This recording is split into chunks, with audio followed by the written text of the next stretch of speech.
Hey everybody, what's up? I'm Megan and welcome back to my channel. This week I thought that we could talk about our 2018 reading resolutions. I typically don't make a large list of reading resolutions, but I do like to have a few resolutions that help to structure my year in reading. So in past years, my reading resolution has typically just encompassed how many books I want to read. This year I thought I would add on just a few extra things to my typical reading resolutions to help make my reading year a little bit more fun and a little bit more meaningful. So my first resolution this year is the same one that I make every year, and that is to read 50 books. Now I know that there are some people who feel like making a reading goal takes the fun out of reading. For me, on the other hand, I just like to have something that I'm shooting for.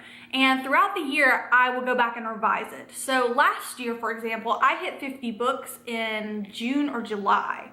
So I would go in and I would revise it every couple of weeks, adding an extra 5, so 55, and then 60, then 65, until finally at the end of the year last year I had read 80 books. And so I'll tweak it. It goes the same way if it looks like I'm not gonna hit 50. I'll tweak the number that I want to read backwards a little, so 45, 40. I'm very particular when it comes to my numbers. I like them to be nice round numbers, so in increments of 5, and that might seem really strange, but that's just a personal thing. I don't expect anybody else to be that way, but it is a tip that I have for people. If you find that setting a goal is taking the fun out of reading because you're having a hard time hitting it, one of the things to do is just to go in and revise your goal throughout the year. It's really not a big deal. Doesn't mean anything with regards to your commitment to reading. For my second goal this year, it's going to be a goal that I know a lot of people are tired of hearing, and that is I want to read more diversely. And when I say that, I don't just mean more diversely as far as the types of authors that I read and the types of protagonists that are in the books, although I do find that very, very important. And that is a part of the diversity that I want to have this year. However, for me, the diversity that I would like to have this year is in the types of books that I read. Now, I'm the kind of person that I will get stuck into a genre for a year or two, and then I will read just about nothing else. So for me last year, a good bulk of the books that I read were thrillers. I love thrillers. I love to be scared. I love to read books that get my heart racing. I love to read books that have me guessing at every turn. And so I definitely have been leaning more towards thrillers. I've also been reading a lot of horror, although not quite as much. So for this year, I would really like to try and diversify what I'm reading. I would really like to try and read from genres that I typically don't read from. So things like contemporary, historical fiction, romance. I want to add a little bit more YA in, which usually most people would like to take a step back from YA, but I have realized that I am very, very out of the loop when it comes to what is popular in YA, what people are reading, and so I want to try and fix this sort of disconnect. I'd also like to read more nonfiction this year. I'd like to read more biographies and autobiographies. I think that's really important. And yes, I would also like to have more diversity in the authors that I read and the protagonists that I read, but that's not my main focus this year. It's just sort of my secondary focus. So I can do both things, then I will feel like I really have been reading diversely.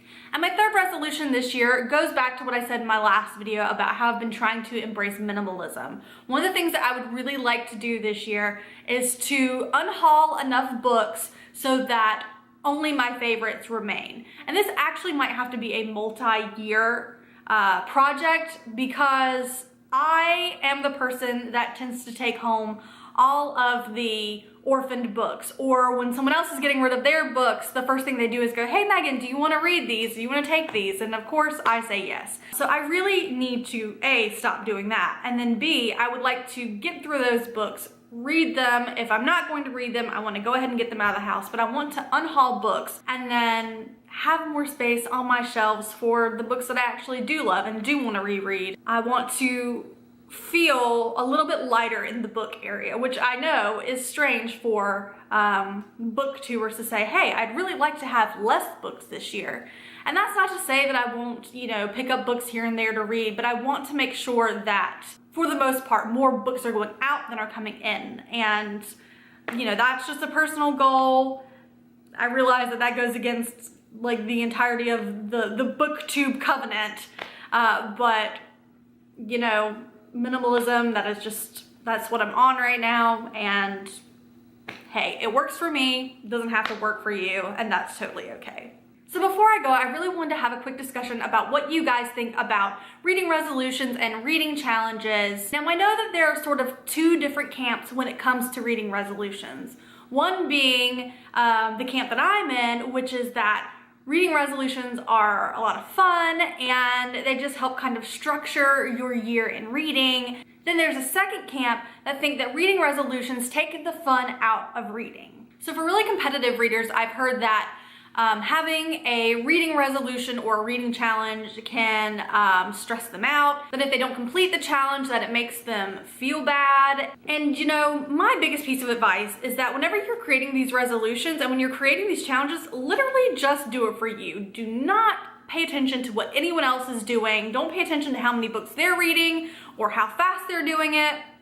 You know, I understand being competitive, but my piece of advice would be, if you're competitive, because I am too, be competitive with yourself. Don't be competitive with all of the other readers that you know. You know, really just focus on your enjoyment of reading. Go at your own pace. Do not worry about what anybody else is doing. Do not focus on anyone else's challenges or resolutions. Sure, there's no harm in listening to what other people's resolutions are because it might spark something for you. There's no harm in seeing what other challenges people are doing. But at the end of the day, this is about your reading journey. It is not about anybody else's reading journey. So when you make these resolutions and when you make these goals, just set them for yourself and compete with yourself. Maybe compete with how many books you read last year. So last year I read 80 books.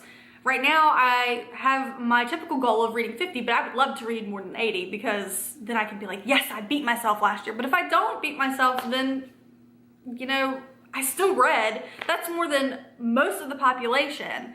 So if you're picking up a book at all this year to read, then you're already on track to do something good and your reading journey is already fantastic. So do not pay any attention to what anybody else is doing. This is just your journey. This is about you. This is about what you want to do and how you want to set aside your time for reading. How many books you'd like to read are sort of inconsequential. So, you know, have fun with it. For the people who are uncomfortable with reading goals or reading resolutions, I would just say, if you don't want to have a reading resolution or a reading goal, that's totally fine. You don't have to. I mean, there is no pressure to make them.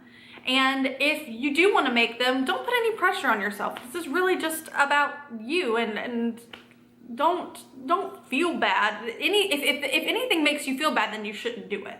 I absolutely believe that. If something makes you feel bad, then it is not where you want to be spending your time. So if making a resolution or making a goal makes you feel bad about yourself because you're not hitting a goal or a target, you know what? Don't make them. Don't make them and just read. Just read and enjoy it.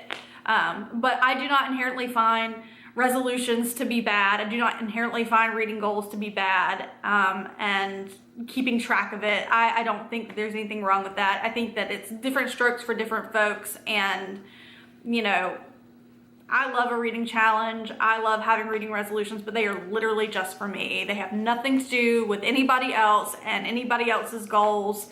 At the most, I like to read about other people's resolutions or watch other people talk about their resolutions to get ideas for myself. But that is it. That is it. I don't care at the end of the day whether they meet their goals, exceed their goals. It is not about them in my day-to-day life. It is about me and my reading. And I encourage you guys to feel kind of the same way about it, to look at it in that same way, that at the end of the day, this is about you and this is about your reading goals and your reading journey, and to hell with everybody else. I know that sounds really horrible, but it's the truth, and it'll keep you sane, it'll keep you feeling good, and you know, it'll take a lot of pressure off, trust me. So I would love to hear what you guys think about reading resolutions and reading goals, and I would love to hear what your reading resolutions and goals are if you're making them this year. So feel free to leave me a comment below and we will have a chat about it. If you enjoyed this video, can you give it a thumbs up? And if you'd like to see more, can you hit that subscribe button down there? I would really, really appreciate it. So until next week, I will talk to you guys later. Bye.